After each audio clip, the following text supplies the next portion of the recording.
Hi everyone, welcome to Rahul official 0.0। তো আমার YouTube চ্যানেলে তোমাদেরকে স্বাগত জানাই। তো আমার মাই জার্নি 0.0 যে ইউটিউব চ্যানেলটা ছিল সেটা আজকে নাম চেঞ্জ করে রাহুল অফিসিয়াল 0.0 আর কি চ্যানেলটার নাম চেঞ্জ করা হয়েছে। তো তোমরা সাপোর্ট করবে আর ছাড়ো, ওইটা এখন বাদ দাও। তো যে টপিক নিয়ে কথা বলছি সেটা হচ্ছে সিআরপিএফ নিকো নতুন রিক্রুটমেন্ট জারি হয়েছে। তো সেটার প্রসেস কী আছে এবং কবে থেকে অ্যাপ্লাই শুরু হবে এবং কী কী সেটার ক্রাইটেরিয়া আছে সেটাই ভিডিওতে বলবো। তো ভিডিওটা শুরু করার আগে যারা চ্যানেল নতুন তারা চ্যানেলটা সাবস্ক্রাইব করে রাখো এবং নতুনদের বলছি চ্যানেলটা একটা লাইক করে দাও ভিডিওটাতে। তো যে অফিসিয়াল নোটিফিকেশান এসছে সেই অফিসিয়াল নোটিফিকেশানটা হলো সিআরপিএফ ভর্তি 2025 নতুন রিক্রুটমেন্ট প্রসেস জারি হয়েছে। সিআরপিএফ অর্থাৎ সেন্ট্রাল রিজার্ভ পুলিশ ফোর্স, ঠিক আছে, সিআরপিএফ। তো কনস্টেবল পদে নিয়োগ হয়েছে, ঠিক আছে, এবং constable, head constable, tradesman, driver, total 4টি পোস্টে তোমাদের ফর্ম ফিল আপ হবে। Constable, head constable, CRPF HCM, ঠিক আছে, এবং তার সাথে ট্রেডসম্যান এবং ড্রাইভার পদে নিয়োগ হয়েছে।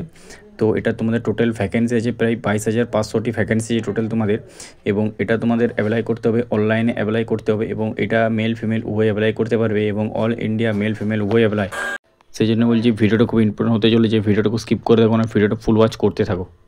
তো এই ভ্যাকেন্সির স্যালারি তোমাদের কীরকম পেয়ে যাবে? তো এটা তোমাদের স্যালারি পেয়ে যাবে 21,700 থেকে 69,100 পর্যন্ত পার ক্যান্ডিডেট স্যালারি পেয়ে যাবে।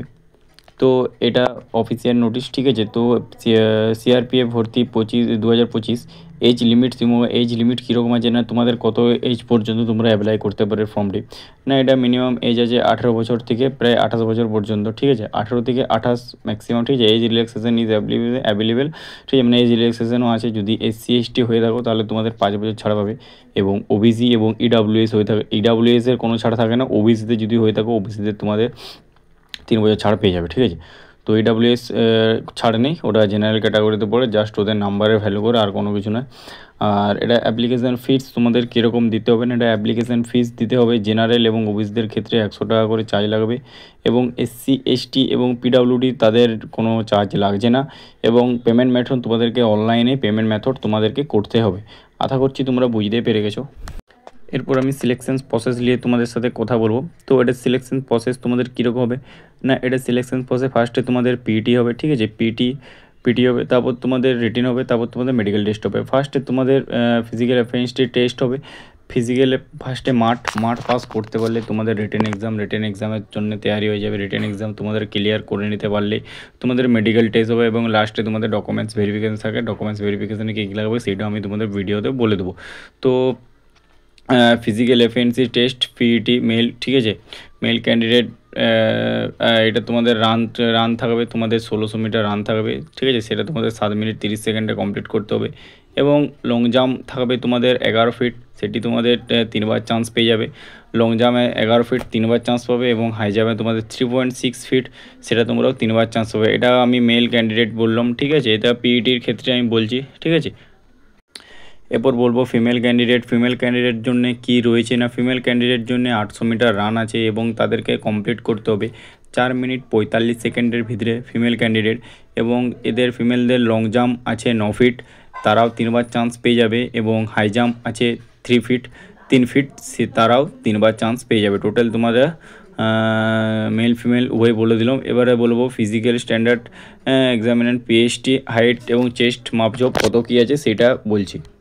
মেলের ক্ষেত্রে হচ্ছে তোমাদের হাইট লাগবে 165 সেন্টিমিটার, এবং ফিমেলদের ক্ষেত্রে হাইট লাগবে 155 সেন্টিমিটার। ফর মেলের ক্ষেত্রে চেস্ট লাগবে 75 থেকে 80 সেন্টিমিটার, এবং 5 সেন্টিমিটার ফুলাতে হবে, এবং ফিমেলদের কোনো চেস্টের মাপ লাগছে না।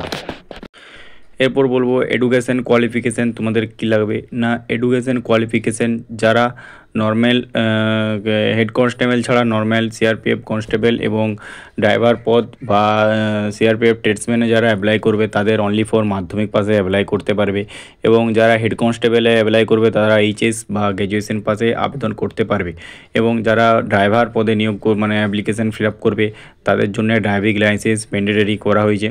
এবং ইম্পর্টেন্ট যে ডকুমেন্টসগুলো লাগবে সেই ডকুমেন্টসগুলো হলো পাসপোর্ট সাইজ ফটো এবং তার সাথে সিগনেচার, ঠিক আছে।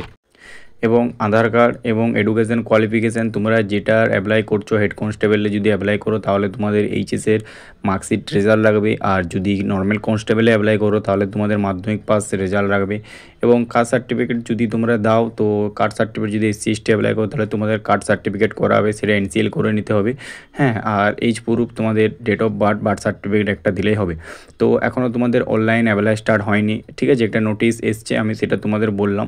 তো অনলাইন অ্যাপ্লাই হলেই আমার এই ভিডিওতে পেয়ে যাবে, সেজন্য তোমরা চ্যানেলটা ফলো রাখবে, রাহুল অফিসিয়াল 00 চ্যানেলে তোমরা ফলো রাখবে সবাই। তো আজকের ভিডিওটা এখানেই, দেখা হচ্ছে নেক্সট টপিক, নতুন কোনো ভিডিওতে। টাটা, জয় হিন্দ, জয় ভারত।